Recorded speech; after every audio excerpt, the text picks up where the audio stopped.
Hello and welcome to another LEGO Bootleg review. Today we're looking at a Pogo set of Megaman or Rockman, depending on where you're from. This is set number 8137 and we have PG8305 all the way to 13112. Starting on the left hand side there we have Zero, ZX, ZXA, and then you have Dash, which is, I think that's the hairstyle from the N64 one, right? Regular Rockman, Rockman X, and then we have EXE, and then we have Base Rockman. I don't know. I honestly, I tried playing Mega Man. I think I ever completed like one level. I was like, I'm not too bothered. Those people saying like, oh, it's good and challenging and stuff. Yeah, it's mostly just memorizing patterns and stuff. And once you memorize a pattern, there's only really like one way to play a Mega Man game. It's that pattern that gets you through it. And I was like, I don't want to do that. It's boring. It's just like hard for hard's sake, like Dark Souls. And if you like that, that's fine. That type of gameplay is good for you. Great. It's not for me. I just don't like that. So, minifigure bases for every one of these figures. And for those of them who use the weapon attachments as a hand, you see that they've got the spare hand as well if you don't want them to have these attachments. They've also got these really big helmets and stuff. So let's just quickly take a look at their accessories one by one. He's got a sword here. It's regular size, that's fine. His helmet is a little bit on the bulky side. It's big. And one of the things for all these figures are their helmets, and most of their accessories are way too big. This helmet, it's a bit too big for my liking. I wish they could shrink this down just ever so slightly, maybe slim it down a bit. It's also way too tall, like he's got a tumor in his brain or something. It's way too big. And the paint job on the sword's okay, but the helmet, it's a little bit iffy. You definitely want to touch this up yourself if you get one of these. I mean, you've got these scratch marks there, the spray is not quite right, you know, quality control isn't exactly great here. Same for the next figure, you got, pretty bad paint job on the helmet, and again, way too big. And he's pretty much got the same sword. It's a little bit different, so kudos for different molds, but it's very similar. This guy here, he's got this weird pistol thingy, and it sort of just clips into the hand kinda, but the hand doesn't actually go all the way out. As you see, it just sort of goes in just a bit, like he's holding a like a Lego plate or something. Like when a minifigure just wants to hold onto a plate, it just sort of wedges in there, so it can come off quite easily, so that's annoying. The gun itself has a bit of like silver stuff printed on it, and it does look like some sort of worker gun, like a nail gun or something. That's cool, I guess, as an accessory.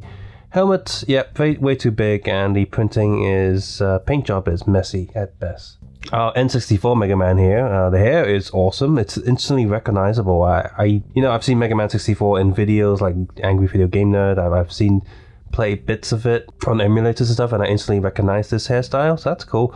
The face as well, actually.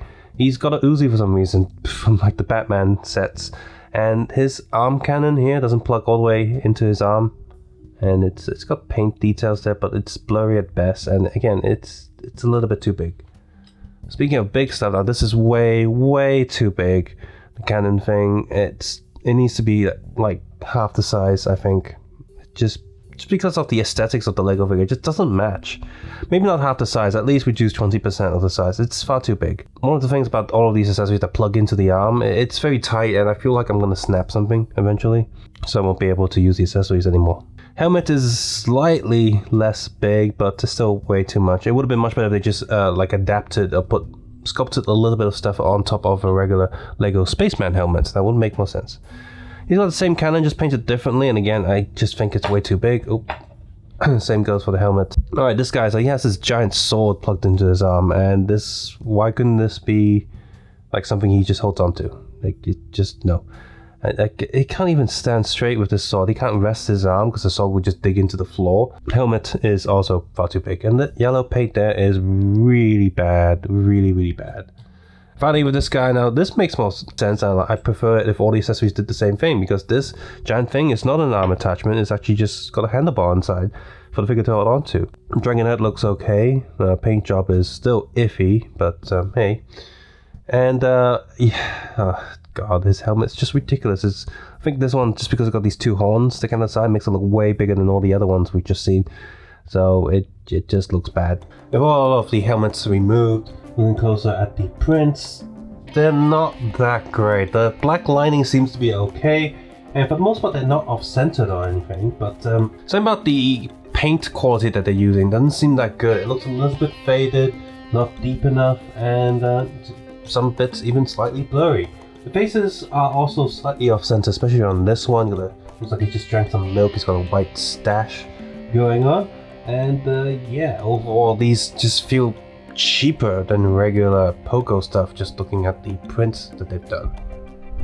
This thing also has back printing, and the quality is pretty much the same as the front. This one's supposed to have the most detail, I think, and the other ones, for the most part, they're simplified. But despite Megaman being like robot and really skinny body, I felt like it's not really necessary for the black prints they usually use for female characters to give them like a hip shape. I think it's not necessary for. For the side print, yeah, it's nice, it's there, but the print quality is downright bad. Misprints, off-centered, blurry, smushed, all stuff you can think of in the bad print is all present here. It's terrible. Just bad. The arm print seems to do a bit better than the legs, except for that one. That one's really messed up, but all the legs just have some problem with them. There's not a single one of these that has a perfectly printed foot. It's terrible. I would have been better if they didn't print anything there. Say that this set is pretty bad and mediocre at best. The main one of just Megaman and then Megaman X or whatever, those are acceptable, but all the other ones with the weird custom modes, I mean, kudos to the custom modes, but they have been executed very poorly. Bad paint, way too big, way too bulky, and the minifigures themselves, the print looks faded, side printing is just awful. I didn't even talk about the plastic. The plastic itself seems cheaper than regular Pogo stuff. The arms like to spring out a lot more than other Pogo figures.